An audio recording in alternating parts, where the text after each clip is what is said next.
All right, so just following through on what we were talking about yesterday using NDX as an example, if you can see on the 60-day, 60-minute chart, we're still in this declining cycle. This declining cycle is sitting inside of a longer-term declining channel, and we saw that yesterday.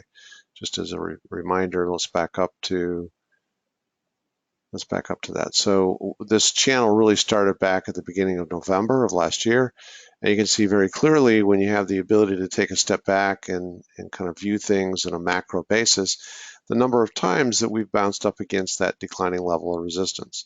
There is no guarantee that that level of resistance is going to hold. There's no guarantee that we won't move higher. But so far, the technical indications that we are viewing are pointing to more weakness than strength. Now, so I was just saying the Able trend charts are showing a 30-90 minute time period where we are double stacked to the downside. So when we take into account this bar chart declining bias pattern and we overlay that with the Able trend charts, which are showing a 90 minute pattern that's double stacked to the downside, which indicates weakness, that gives me a greater deal of confidence to take a trade when we see a short signal that's triggered by the 3-9 minute Able trend charts. So when I see a trade that is showing that I should go short on the 3-9 minute, because of the longer time period, 30-90, and the bar chart, that gives me a greater deal of confidence to maybe jump into that trade even before the trade signal has been confirmed. So that's what I was talking about yesterday in terms of the degrees of risk. Now, one of the things that I also want to share with you is if I layer on our other studies here and we look at the 60-minute time period, you can see here that the AO, the awesome oscillator, has now dipped below the zero line. Now, a zero line crossover on the AO is also a strong indication of weakness. So I'm starting to kind of line up my technical indicators and take an assessment of them. The 30-90 minute Able trend is showing me a double stack to the downside. The AO is showing a zero line crossover, which indicates weakness. The tick, the price, has been bouncing off of a declining line of resistance. All of those things are pointing to weakness, in my opinion. So let's zero into a 10-day, 10-minute time frame so you can really see the detail. The declining line of resistance on the cycle, and this cycle, which is bracketed by the black lines, is sitting inside of the declining channel, which is identified by the red lines. We last confirmed that declining channel on the 6th of June, and now here we have a declining cycle, which tells me that we're starting to trend away from that level of resistance. And again, no guarantee that we won't move back up to that longer term resistance, but right now, we have seen validation of this declining pattern. So today, as we came into today, we have not traded up even close to that declining line of resistance, but we could move up there. We did, however, right at the beginning of the day, move all the way down to support. And so this line of support, which runs parallel to the line of resistance, is showing a natural level of support where the price activity was moving lower and we had lower lows until we reached this price level. And then we had higher lows. So all of the lows leading down to this one price bar, which happened at 12:20 today, and then all the price activity leading away from that price bar is telling me that that is a natural level of support. And what's interesting is I did a slight modification to this level of support, the placement of it, because it had dipped slightly, the price had dipped slightly below where I had it placed yesterday. But for all practical purposes, it's basically just a validation of this declining cycle. We got validation multiple times along resistance. We now have validation today along a level of support, but all of those validations are pointing to the same angle of decline. So even if we were to move back higher, if this level of resistance held, that level of resistance is around 45.22, and the next level of support, depending on where we would hit these levels, if I go out a couple of days, we could potentially see next level of support tomorrow. Let's go to tomorrow's close. We could see next level of support around 44.87. So we're in this range. We can very clearly see that we're trading in this range. And when you get down to this level of detail, this 10-minute detail, then it's a lot easier to determine where you're breaking above or where you're breaking below. Now, one of the things that I'll also do when I'm evaluating my bar charts is I'll put my channel lines on based on the natural level of resistance and natural level of support, but then I also just do a quick assessment to see how closely those channel lines are associated with the 2 and 3 standard deviation Bollinger Bands. And in this case, there's a very reasonable correlation to the Bollinger Bands. I'm not carving through the Bollinger Bands considerably. I'm not way off of where the Bollinger Bands are. I'm basically aligned with the Bollinger Bands. So it's just another validation, in my opinion, that we are in fact in a declining cycle that is starting to shift away, trend away from the declining channel. So if we go back and we look at the context of that declining channel, that should not be a surprise, because if you're trading in a channel, which we have since back in November, that was where we hit the first high. Actually, this channel started with validation of the first low back at the end of September. There was some price activity prior to that that looks like it was actually inside the channel, but we didn't yet have the channel defined. So the first low was at the end of September and the first high was at the beginning of November. That's where we started to actually define the boundaries of this channel. So if in fact we were to continue trading in that channel, and I do emphasize if, because there are no certainties, that would make perfect sense then that we have a current cycle that's starting to shift away from that level of resistance, because the next logical movement would be a movement back lower within this declining channel. Now, there's a secondary pattern here that I just want to address that is a rising channel within the declining channel. So this is movement, a whole series of cycles that formed this rising channel. And so the next level of support, actually, if we moved down to support of this rising channel, could potentially be around 44.32. If in fact we moved well below that, you can see that depending on where we would hit it, the longer term level of support is actually down in the 3,700 range. Will we actually move down to that level? I can't begin to tell you that we will. We were trading at that level of support back in early February, and before that, as I'd already said, we were trading at that level of support in late September. So in terms of cycle time, the amount of time it took for us to move from low to high and back to low again, in this case was, let's see, end of September, so October, November, December, January. It's really about a little over 4 months. And what we're doing now is we're looking at February as our low. So that would mean March, April, May, June. We're coming on 4 months in terms of cycle time from low to low. That doesn't, again, guarantee anything, but it's just one other factor in terms of looking at the types of trades that I personally want to place. So let me just quickly summarize this for you. I have a bar chart telling me that we've validated a long-term line of resistance, and I have a cycle within that channel that is starting to trend away from resistance.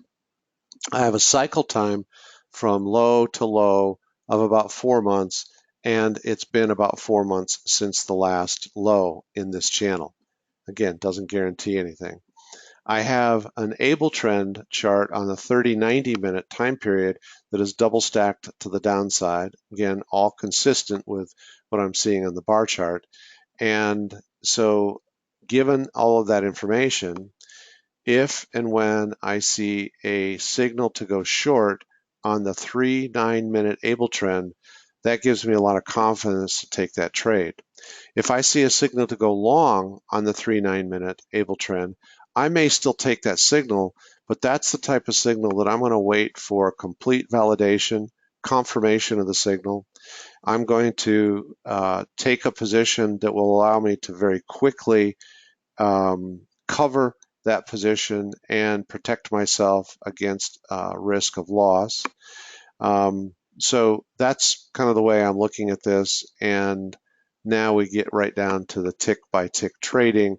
And that's what wears on traders so much, is you can have this global macro view of what's going on in the market, and you've got these great trade signals, but the trade signals can be a little slow for those of us who are a bit more impatient. And now NDX is actually popping more strongly to the upside. Let's go back to our 10-day, 10-minute. You can see here we're climbing a little bit, but in truth, that's not really a surprise. We could, in fact, move all the way back up to resistance of this declining cycle, which is around the 45.22 range. And now we're getting a 9-minute buy signal warning flashing on our able trend signals. Our SPX is also moved higher. I'm just going to shift over and take a look at SPX for a minute. I don't want to get into a lot of detail on SPX, but I'm looking at this because I have a position on SPX. Hold on a second. I have a position on SPX, and I want to assess what I might want to do with that position. So if I look at let me start with my 1-year pattern on SPX. In fact, I'm going to back up to 2 years because I was looking at this earlier, and there's a very clear pattern going on, in my opinion, and that is that ever since we traded up to a high back in May of 2015, we have not broken above that line of resistance. We've actually been trading flat when it comes to making new highs since May of 2015. You can see here all of the activity in there that formed that natural level of resistance. We confirmed it again in June.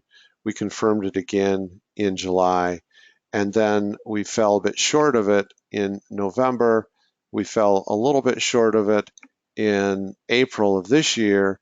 And then in the last 3 days, we've run right up against that level of resistance. So this is very telling to me, because it's telling me that no matter how much movement down and back up we've seen SPX go through, we've been having a very hard time, or the index is having a very hard time breaking above that level of resistance. Now, if it does break above that, then all bets are off, and we might actually see the index continue to press significantly higher. But there is a very, very strong headwind on SPX right at about the level that we're trading. In fact, I would say that the price point of that headwind is right about 21.20. That was the high of yesterday, and it was a natural level of resistance because we moved right up to that price point and fell away from it.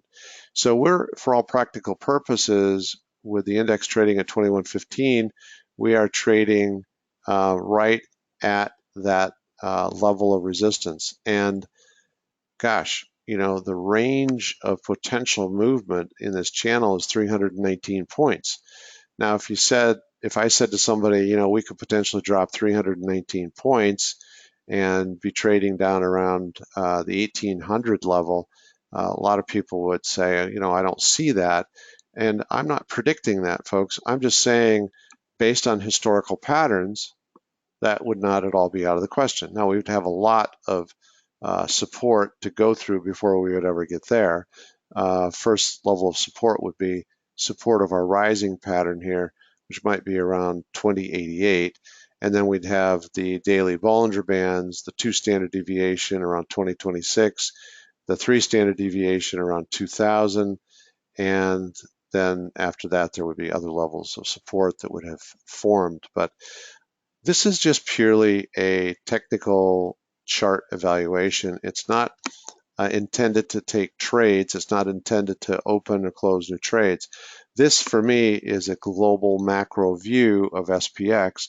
And so when the index starts to show signals on my short-term able trend charts, which is where I take almost all of my trade signals from, I have that trade signal in context of what the big picture view is showing me. So if I get down to the 10-day, 10-minute chart, you can see along that line of resistance where we popped right up to it yesterday, and we've popped right up to it yesterday later in the day, but we've not broken through it. And right now, it wouldn't surprise me, although again, I'm not trying to do any predicting here, it wouldn't surprise me to see SPX move lower, might move a little higher before we move lower. And the reason I say that is because we've now on the short-term 10-minute chart formed a Bollinger Band snap pattern. And frequently when we're pressing outside of the Bollinger Band, you're going to see a movement in the opposite direction. Here we had a Bollinger Band snap and we saw movement lower. Here we had a Bollinger Band snap with a continuation of it and we saw a movement higher. Back here we saw the price activity walk right along the Bollinger Band, snapping outside of it, and then boom, we snapped back higher. Here's a great example back here. We pressed outside the lower Bollinger Band and then boom, snapped back higher. Here was one, we were above the upper Bollinger Band, pressed a little bit higher, and then boom, we snapped back lower.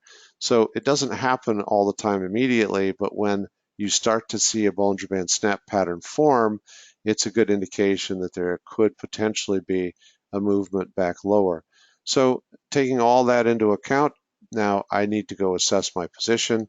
So I'm going to let you get back to your trading. I'm going to go assess my position and decide what types of action I may want to take on a position I took earlier, which was where I bought to open a 2150 put. And the price of the index is moving against me right now. So I'm going to take a look at some possible coverage for that trade. So again, I hope this is helpful to you to have a analysis of the chart, an analysis of the technical patterns, and again, in the live trading room, how we marry together our views of bar charts as well as the different time periods on the able trend charts. Bottom line for me is the able trend charts are the signal. That's where you take your trade on the 3 9-minute charts. Everything else is just information that is helping us feel more or less confident in taking that signal.